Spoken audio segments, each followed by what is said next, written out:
CBSE की special series में second question लेकर आए हैं हम।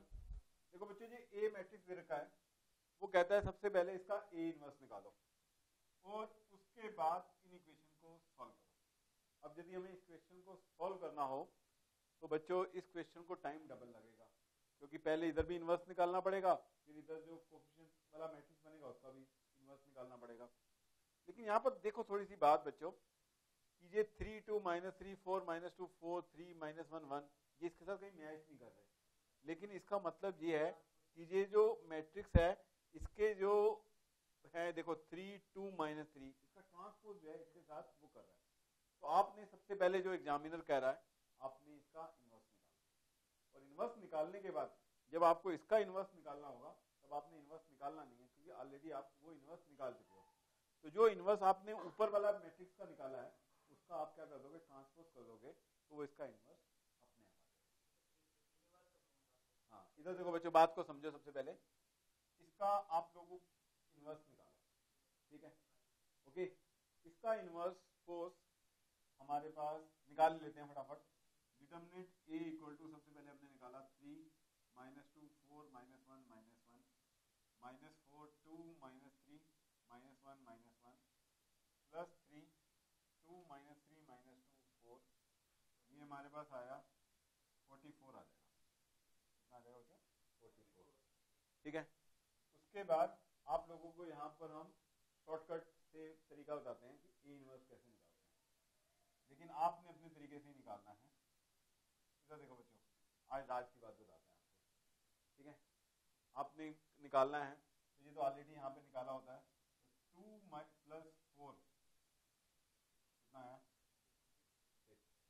हाँ जी, अब इस वाले का निकालना है तो ये आपका होगा आपका 8 + 6 8 - 6, तो ये क्या आ गया? 2। तो कॉर्नर्स वाले तो बड़े आराम से निकाल लेते हैं। हाँ जी, अब ये वाला निकालना है तो ये होगा -4 + 6, ये आएगा 2। और अब इधर वाला निकालना है तो ये होगा -6 - 8 -4, और बीच वाला निकालना है तो होगा -3 + 9, तो ये कितना होगा? 6। समझ यही बात बच्चों। अब इधर देखो, ये जो हमने निकाले हैं ये कोफैक्टर्स तो मैंने निकाल दिया है। ये आपका A11 है, A12 है, A13 है। तो A12 वाला क्या होता है बच्चों? A21, ये भी क्या होगा? नेगेटिव। और ये भी क्या होगा? माइनस। वो भी क्या होगा? यहां तक बात समझ आई है नहीं? अब बच्चों मुझे ये 4 एलिमेंट्स और भरने हैं, ठीक है।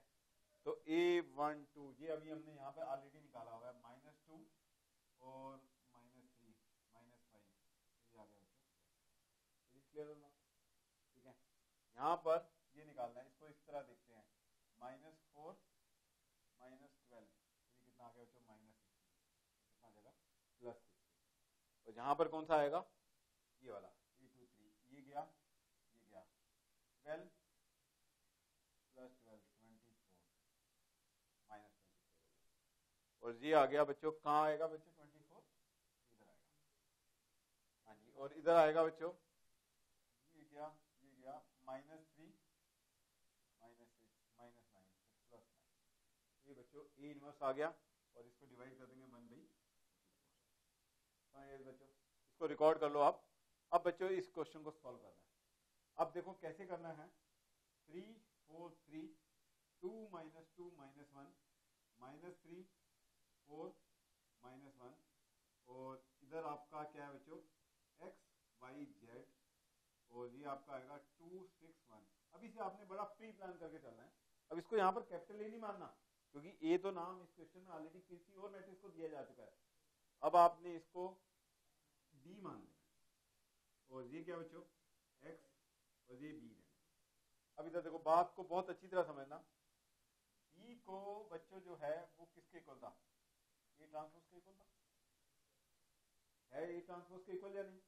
अब मुझे डी इनवर्स चाहिए, तो मैंने दोनों तरफ डी इनवर्स लिया, तो इधर का मतलब ये है, इधर भी क्या आएगा बच्चों?